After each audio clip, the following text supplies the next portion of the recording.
અબડાસા તાલુકાના જખૌ ખાતે શ્રી કચ્છી ભાનુશાલી સેવા સમાજ ટ્રસ્ટ, શ્રી કચ્છી ભાનુશાલી દેશ મહાજન, શ્રી જખૌ ભાનુશાલી મહાજન અને શ્રી અખિલ ભારતીય હરિઓમ પરિવાર દ્વારા પરમ પૂજ્ય સંત શ્રી ઓધવરામજી મહારાજના નૂતન મંદિરના પ્રાણભાવ પ્રતિષ્ઠા અને ત્રિદિવસીય સુવર્ણ મહોત્સવ નિમિત્તે પ્રથમ દિવસે ઓધવ મહારાષ્ટ્રમાં 10,000થી વધુ બહેનો જોડાઈ હતી અને બીજા દિવસે ગુજરાતના આદરણીય મુખ્યમંત્રી ભૂપેન્દ્રભાઈ પટેલ ઉપસ્થિત રહી સમાજના તમામ લોકોને શુભેચ્છાઓ પાઠવી હતી અને તેમના હસ્તે ગાયો માટે 101 નિરણ કેન્દ્રોનો પ્રારંભ કરાયો હતો અને સાથે ભાનુશાલી મહાજનના સમૂહ લગ્ન નિમિત્તે 42 કન્યાઓને તેમના હસ્તે કન્યાદાન આપવામાં આવેલ। આ કાર્યક્રમને સફળ બનાવવા માટે ભાનુશાલી સમાજના દેશ મહાજનના પ્રમુખ દામજીભાઈએ સૌ દાતાઓ અને આયોજકોનો આભાર માન્યો હતો। આ કાર્યક્રમમાં સંત શ્રી હરિદાસજી મહારાજ ઉપસ્થિત રહ્યા હતા અને સાથે કચ્છના સાંસદ વિનોદભાઈ ચાવડા, કચ્છ જિલ્લા ભાજપ પ્રમુખ દેવજીભાઈ વરચંદ અને કચ્છ જિલ્લાના 6 ધારાસભ્યો પણ ઉપસ્થિત રહ્યા હતા। સમગ્ર કાર્યક્રમનું સંચાલન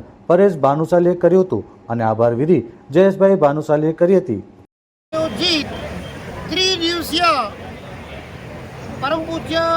સદગુરુ શ્રી ઓધવરામજી મહારાજ ભાવ પ્રતિષ્ઠા પ્રાણ પ્રતિષ્ઠા તારીખ 28, 29, 30 એપ્રિલ નિમિત્તે આજે અમારા ભવ્યાતિ ભવ્ય પ્રોગ્રામમાં ભાનુશાલી સમાજના આમંત્રણને માન આપીને ગુજરાતના નાથ એવા અમારા ભૂપેન્દ્રભાઈ પટેલ સાથે અમારા કચ્છના લોકલાડીલા સાંસદ શ્રી વિનોદભાઈ, ધારાસભ્ય શ્રી પ્રદ્યુમનસિંહ સાથે સમસ્ત ધારાસભ્યની ટીમ, ભારતીય જનતા પાર્ટીના પ્રમુખ, સર્વે હોદ્દેદારો અને સમસ્ત ભાનુશાલી સમાજના અમારા આગેવાનોની વચ્ચે આજે રંગે ચંગે આજે મુખ્યમંત્રી પધાર્યા। અમારા માટે અતિ ઐતિહાસિક દિવસ, કારણ કે વધારે પડતું સમાજ અમારું મુંબઈ રહે છે, પણ કપરા સંજોગોમાં કચ્છમાં માદરે વતન કામ કરતો, જેનો મુખ્યમંત્રીએ પણ નોંધ લઈ અને એ લક્ષ્યને ધ્યાનમાં લઈ કે આ સમાજ છે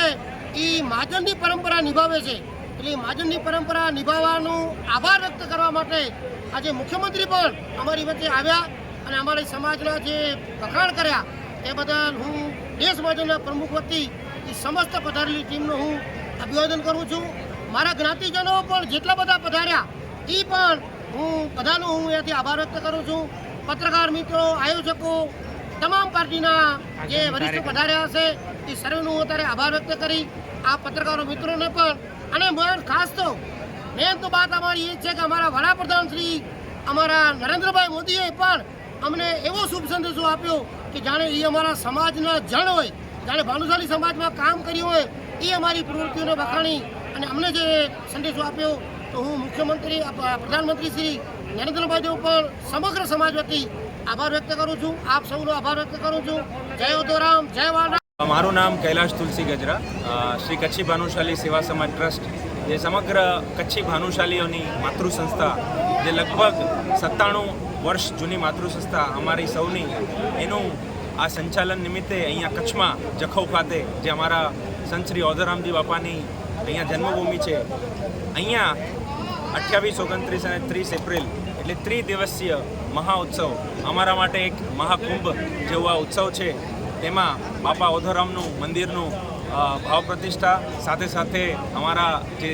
નારી શક્તિ છે એમનું અહીંયા મહારાસ ઓધવરાસ થયું અને આજ રોજ આપણા ગુજરાતના ચીફ મિનિસ્ટર ભૂપેન્દ્રભાઈ પટેલ દ્વારા અને સાથે ધારાસભ્યશ્રી અને સમગ્ર કાર્યકર્તાઓ અને જે વડીલો છે એમની સમક્ષ હાજરીમાં આ કાર્યક્રમને એક જોવા જઈએ તો 4 ચાંદ લગી ગયા છે। અમારા આખા કચ્છના અને સમગ્ર ભાનુશાલી જ્ઞાતિ જ નહીં પણ બીજા પણ સમાજના જે આગેવાનો અહીંયા જેમને અહીંયા વધાર્યા છે એમનો પણ ખૂબ ખૂબ આભાર। આ કાર્યક્રમ હજી પણ કાલે અમારું સમૂહ લગ્ન જે કચ્છી ભાનુશાલી સેવા સમાજ ટ્રસ્ટ લગભગ છેલ્લા 40 વર્ષથી કરી રહ્યું છે એ સમૂહ લગ્ન પણ છે। એટલે આ 3 દિવસનું જે આ મહાઉત્સવ છે અમારા સમગ્ર કાર્યકર્તાઓ માટે, સમગ્ર વડીલો માટે એક જોવા જોઈએ તો બહુ મોટો તહેવાર છે। 15થી 20,000થી વધારે માણસો આ જે મહાઉત્સવ છે એમાં એમને હાજરી આપી છે। તો આપ સૌનો ખૂબ ખૂબ આભાર। અને ભાનુશાલી સમાજ જે છે ખાલી ભાનુશાલી સમાજ માટે નહીં પણ આખા કચ્છ માટે જે પણ કરી બનવાનું રહેશે અમે કરશું। અમારા સમગ્ર કાર્યકર્તા, અમારા વડીલોશ્રી, એમનો આશીર્વાદ છે અને બાપા ઓધવરામના આશીર્વાદથી આ કાર્ય ડેફિનેટલી કમ્પ્લીટ થશે એમની અમને ચોક્કસ ખાતરી છે।